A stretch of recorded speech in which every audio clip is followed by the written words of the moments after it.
to the Successful Survivors podcast. This is our very first one, so we're just figuring it out. We're so glad that you're here. And so I thought it would be a good idea to introduce ourselves so that you know who we are. We want to eventually know who you are. But so I'll just start. I'm Rhonda Shortino, and I'm the founder of Successful Survivors Foundation. Okay, Lee, tell us about you. Well, my name is Lee. I live in the land of Lincoln, Nebraska. This is actually my birthplace, but I grew up, was adopted, and raised in Colorado. And through my life story, I am back here in Lincoln. I am a parent to 6 children, 2 by birth and 4 through adoption. I have, I think one of the things you learn is you move past teenage years in those 20s is that you're always growing, you're always learning, sometimes growing in the wrong direction. My height does not keep up with what my weight does. So I wish, we'd grow differently, and through that, I run a nonprofit that focuses on restoring dignity to children in the foster care system throughout the state of Nebraska. Oh, I love it. I love it. Diana, what about you? Introduce yourself. Hello, I am Diana Mosier. I am currently a realtor. And, it's interesting because I was thinking of how I got to be a realtor and why I'm that. And I come from childhood trauma, an array of abuse as a child, which we don't have to get into on this particular moment of intro. We can chat later about that. But I will say that what it taught me a lot about, I'm a relationship builder. I'm a magnet, I'm a relationship builder, and that's what I'm good at. And prior to being a realtor, I had a construction company with my ex-husband, who has a gift for design and construction. He is amazing at it. It's a talent that I was not given, but I love it. And I loved seeing the people, and when he was building something, how happy they were. So I kind of married the two. I'm a relationship person. I like real estate and construction. So I became a realtor, and I like finding people their safe place, because I didn't have that safe place growing up. So I really love finding somebody their safe place. And that's why I'm a realtor and a relationship builder. I love it. That's where I'm a builder. That's where I'm a builder. You are a builder. See what I did there? Okay. I saw what you did there. Hey, Dawn, tell us about you. Hi, I'm Dawn. I live in Michigan, and I currently am working at a youth shelter. A homeless youth shelter. So I get to love on kids that are coming from some hard places as a teenager, and help build some life skills in them and some coping skills. And I also have an array of abuse that I went through as well growing up, and I grew up in the foster care system. And I'm excited to be a part of this podcast. We're so glad to have you. Okay, Chris. All right. Hi, I'm Chris Chmielewski. I'm the owner, editor, and creator of FosterFocusMag.com. It's America's foster care magazine. Been doing it for about 10 years. Spent some time in foster care. Been fortunate enough to hear a lot of people's stories. This will be Breaking up. Good? I'm trying my phone. You can't move, Chris. You can't move. You just gotta be still. We are definitely gonna laugh about this someday. There he went. And he's gone. He gone. Poor Chris. We're doing a podcast. It reminds me of when podcasting started and every 11, 12, 13-year-old wanted to do a podcast. This is what that reminds me of. It's just okay, excuse my language. It's kind of a shit show. That's what I was thinking, Rhonda. See, I wasn't going to say it. I love that you said it, though. You are professional. I'm all about it. I'm already retired. I can say shit show, shit show, shit show.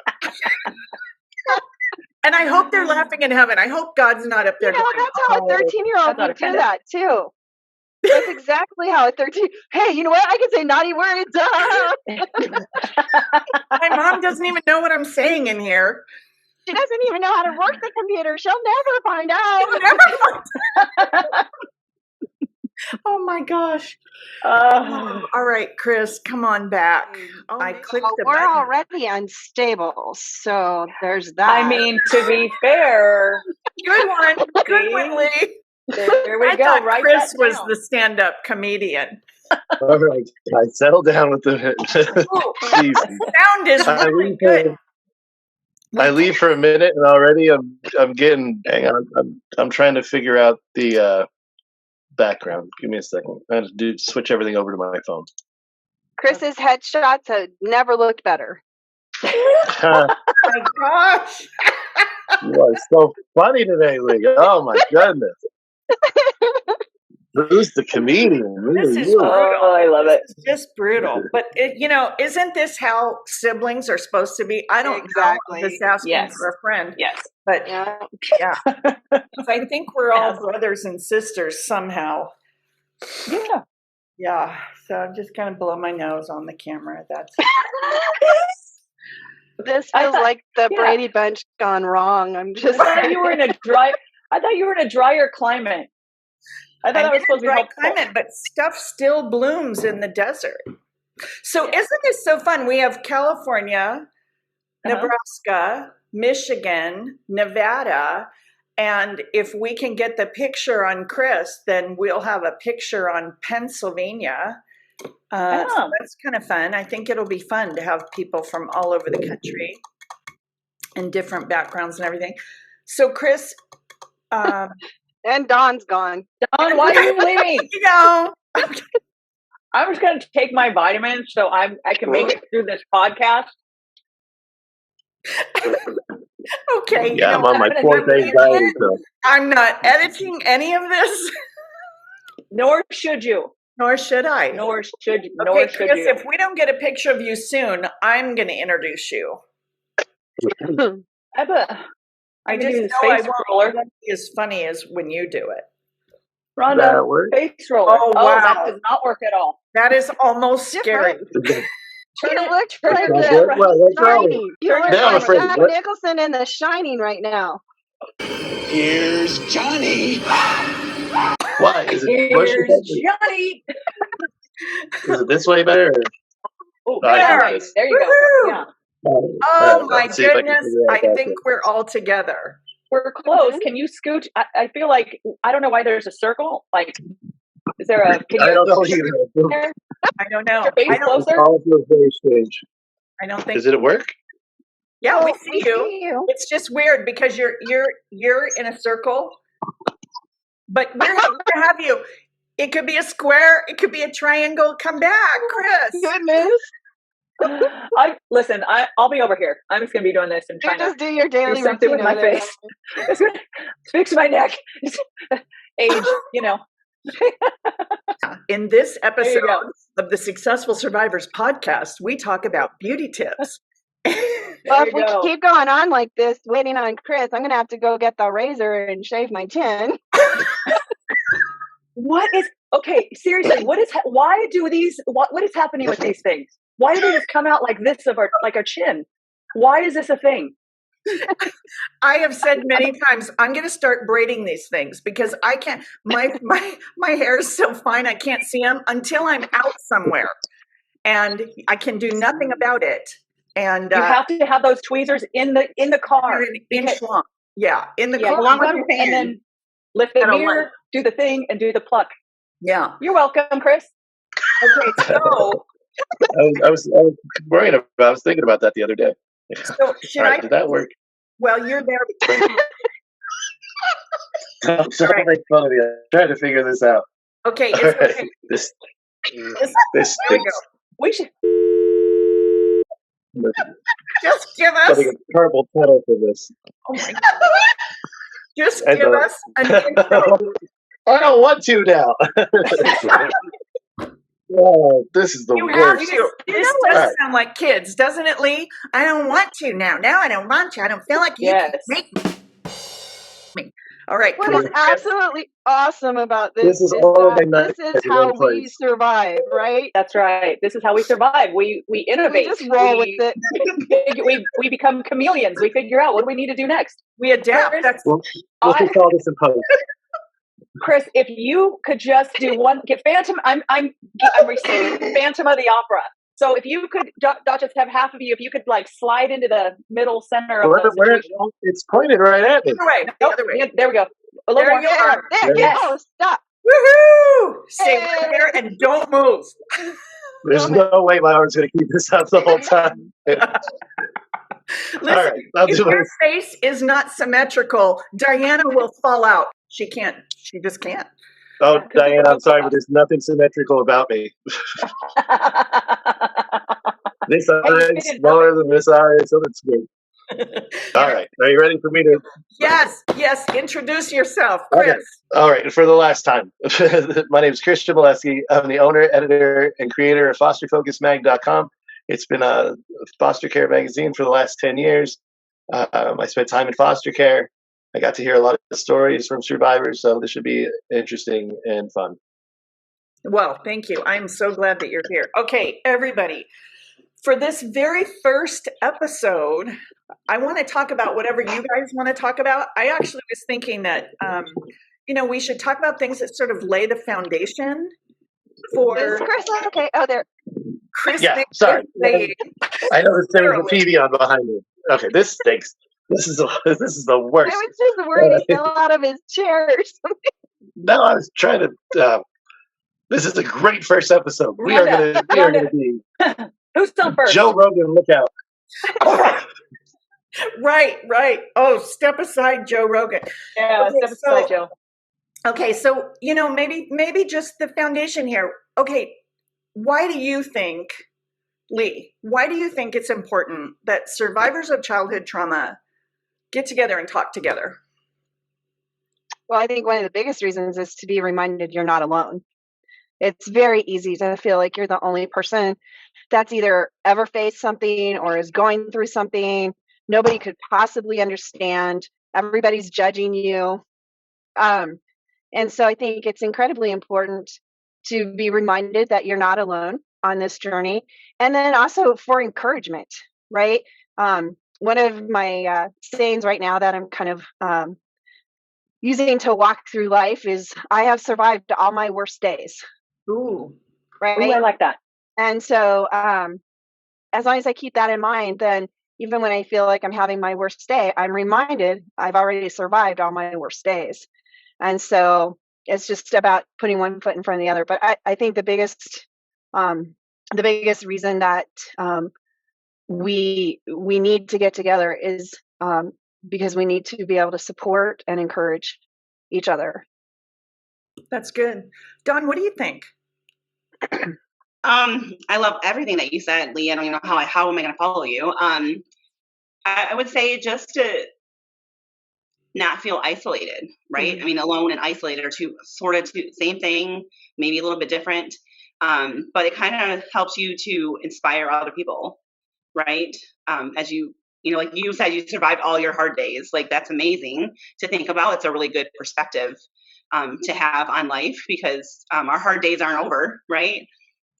So they keep coming and we keep moving, right? Keep going. And I guess, I don't know, Lee said a lot of good stuff. I don't know.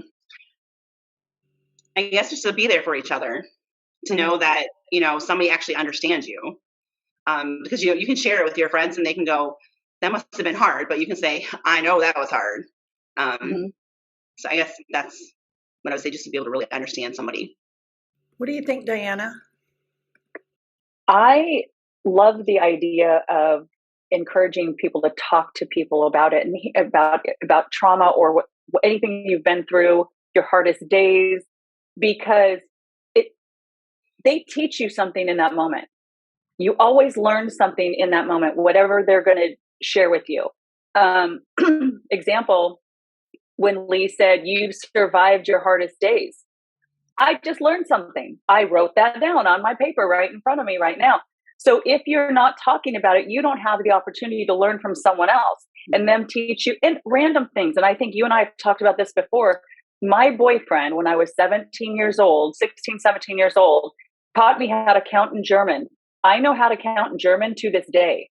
Now, does that serve me anywhere? Probably not. But I've run into a lot of people that speak German, and I get to, when I just met them, go, oh my gosh, I can count to German. It creates that bond. Now I've met somebody new. I've created relationship with somebody new. It's just, I can't explain it, but talking to somebody brings out other things, even in them, that you're helping them cope with. Not everybody has the same trauma, but everybody has something, not on the same level. If I'm making any sense whatsoever. But you learn something back and forth from people. Yeah. What do you think, Chris? Why should survivors get together and talk? Because the jokes are fantastic. A super deep You get answer. you get a bunch of people. You get a bunch of people who've been through some stuff together in a room, and you're bound to get some humor. I have found all the best comedians are survivors of something. True stuff. Well, I agree with everything that everybody said. I think it's important for us because survivors of childhood trauma are population, if you will, in the United States. We have the highest rate of people dealing with depression, dealing with substance abuse disorder, and what are we doing? We're medicating our pain. And so I think that to come together, like you said, Lee, and encourage each other and know that you're not alone and learn from people who are a little bit further down the path from where we are. I just think it's an antidote, if you will. It helps with depression. It helps alleviate the need or the feeling that it just hurts so bad I can't take it and I have to do whatever, fill in the blank. Whatever behavior. It doesn't have to be addiction. It can be cutting. It can be toxic relationships. Whatever it is that we, eat a gallon of ice cream. Food is my thing. But whatever it is that we do to make ourselves feel a little bit better or feel nothing for a little minute and give ourselves a break from it. To me, the connection, once I got involved with other foster kids, when I found out that Foster Care Alumni of America actually existed, like there's actually an organization, and then I found out about Foster Focus magazine, and then that's, I think, Lee, you and I maybe met because of the connection with Chris, and so just knowing that there's an estimated 12 million of us out there, and that's only people who were in foster care, and when this is from the Pew Foundation, and then when you look at the numbers of people who experience childhood trauma, meaning neglect, abuse, all of those kinds of things, Pew Foundation estimates that at 36 million. So in other words, we are everywhere.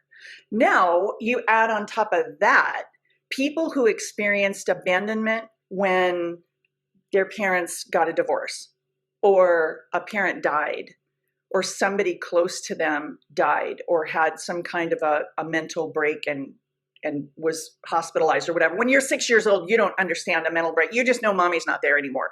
So those feelings of abandonment and I don't feel safe anymore, all of that, now you add that. Now, I don't have numbers. I don't know if the Pew Foundation or anybody else has actually looked at that. But it seems like you can't take 3 steps without running into somebody who, their parents got a divorce when they were however old, right? Or something happened. They've experienced that abandonment. I just think it's in the millions that a lot of us have gone through a lot of stuff. And it just helps to understand the very first thing you said, Lee, that you're not alone. There's a lot of us.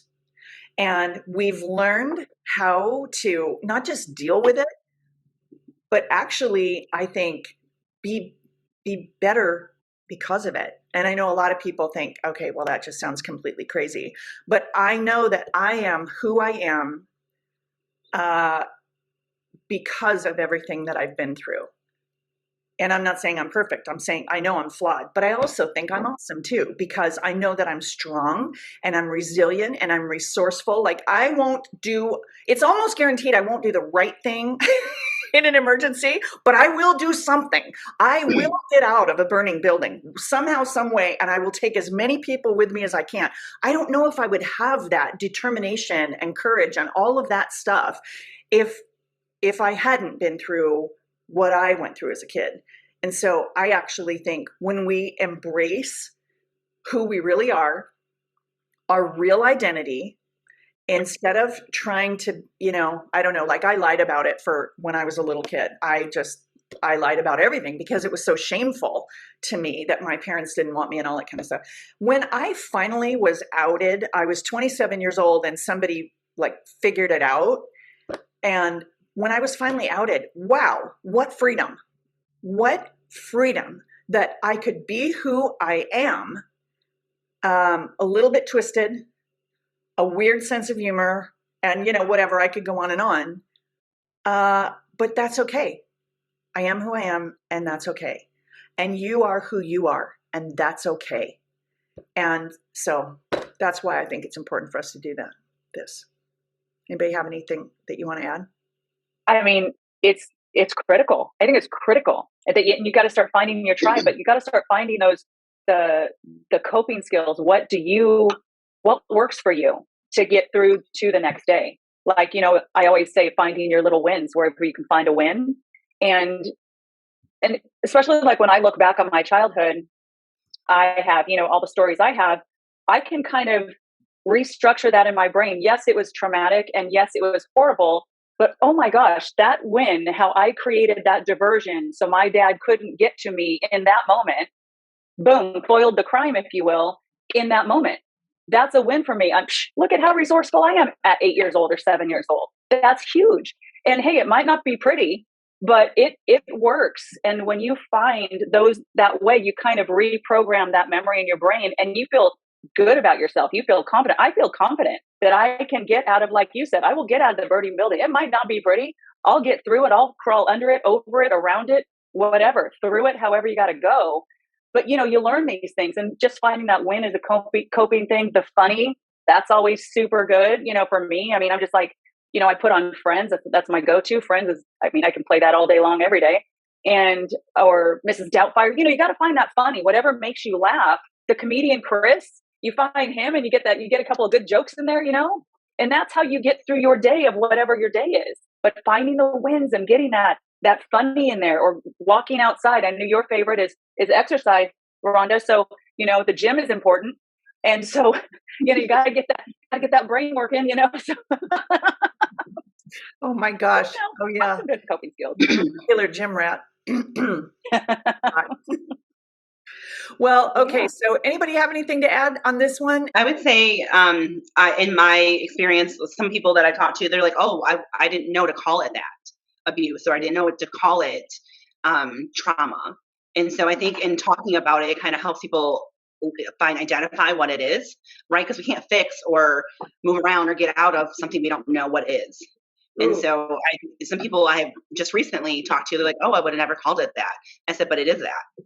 So I think it helps them to be able to identify what they actually went through and go, okay, now I have a name for it and I can work through that. Yeah. Oh, that's so big, Dawn. I can't tell you the number of kids. Of course, everybody under 40 is a kid to me, but I'm like young adults who I know that they were trafficked. Like it was shared with me that they came from trafficking, and they don't self-identify as having been trafficked. And so I know exactly what you're saying. And it's amazing to me how when you are talking to somebody who experienced whatever it is they experienced that was adverse, and you give them the language to be able to explain it, how their face changed, the acceptance that this is a thing, this is a real thing. And other people recognize this is a thing. And it just changes everything. And in the same way, when you tell somebody some of the good things about them and they start to get it, you can see that. And that's amazing when you give people the language to really describe who they are and to put words to some of what they've been through. That's powerful. I think your answer is going to be better than anything I can say. Lee, what do you think?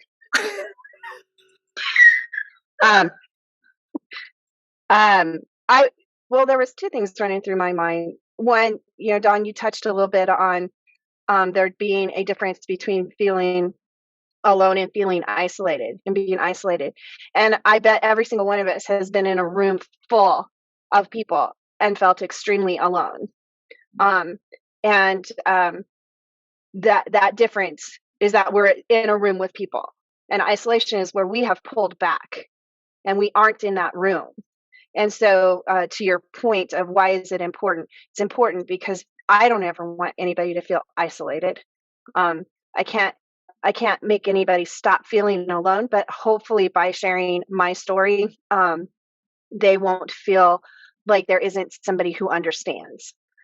So that was point number one. And the other thing, Rhonda, as you talked a little bit, and I am a few years older than almost everybody on this panel. And so one of the biggest differences that I have seen over the course of my life is that when I was in foster care, you didn't talk about it. It wasn't an acceptable subject to talk about. Right. Being adopted wasn't a subject that was talked about, right? And so you were driven to a point of being forced to keep quiet, and that then of course draws you into being isolated. Nobody understands because you weren't allowed to find out if anybody else was even in that subcategory. So what I think has been tremendous over the course of the last probably 20 to 25 years has been that our survivors are making noise. They're not content being told, don't talk about what you survived. And there's so much health in that. We can't get healthy if we don't rid ourselves of the infection of whatever it is that's oozing, And so those are the things I'm most proud about, regardless of what the abuse was or what your trauma was. The fact that we live in a society now that allows us to experience that and move forward from that is, I think, so incredibly important for the health of our country as a whole, our communities as individuals, and then just ourselves. So those were the two thoughts that were running through my head as I was listening, because as you were sharing, Rhonda, I definitely, when you talk about, well, I lied about it. Well, at least you got to lie about it. I didn't, I lived in a tiny community that you didn't even get to lie about it. You just didn't exist. Like I spent, I don't know how many years never even thinking about my life before I was 8 years old, because that's when I was adopted. So the first 7 years of my life never existed in anybody's mind. Mine, my adoptive family's, nobody's. And so I'm now in my mid 50s, and I'm just over the course of the last, since knowing you actually, Rhonda, even begun to address that I existed before I was 7 years old. So that's the difference. That's what the younger generation coming up behind won't have to do. They don't have to deal with that. And so again, I think the importance of this community of successful survivors is that we can be encouragers for them. We've walked through some hard stuff, and they will have to walk through some hard stuff. But I think one thing that is very common amongst all successful survivors is that we persevere. We are people filled with tenacity. We don't take no for answers, and we keep pushing the boundaries because we want to be about change. I love it. I love it. I know that time, that time of that age where you couldn't talk about anything, like you couldn't do anything. I mean, my dad's a firefighter in our town, so he was the hero of the town. So you were just the, yay, daddy, go do, oh my gosh, he's the best ever. He just saved your sister. Yeah. I get that, man. Oh, man. Ooh, That's gosh. craziness. Let's wrap this up. Subscribe and share and give this to everybody you know who's had a rough childhood. And we're going to see you next time. We're going to pick up next episode on lived experience and why it's important for us to share. You know that Successful Survivors Foundation provides you so many free downloadable goodies at successfulsurvivors.org. I want you to go over there because here's what you're going to get for free. First of all, we have a survival mode menu. This is how to cook and live on a budget. Also, we have stand up and speak up, speaking and media crash course, character traits acquired in adversity checklist. You need to have this because you acquired character traits within you that make you highly valuable in the workplace. This checklist gives you the language to be able to really talk about what's inside of you and why that makes you a valuable employee. You have to go get that. Finally, we have success tips on the basics on the job and in life. This is an ebook that I wrote on all of the things I wish somebody would have told me when I was living in survival mode before I went from foster care to millionaire. I was aged out of the foster care system at 16. I was alone. I was on my own. And this is what I wish somebody would have told me. So go to the website, successfulsurvivors.org, and download all this free stuff. And then watch for more. There's more things coming all the time. They're free. They're for you. Take advantage of these resources. And we're glad you're here today.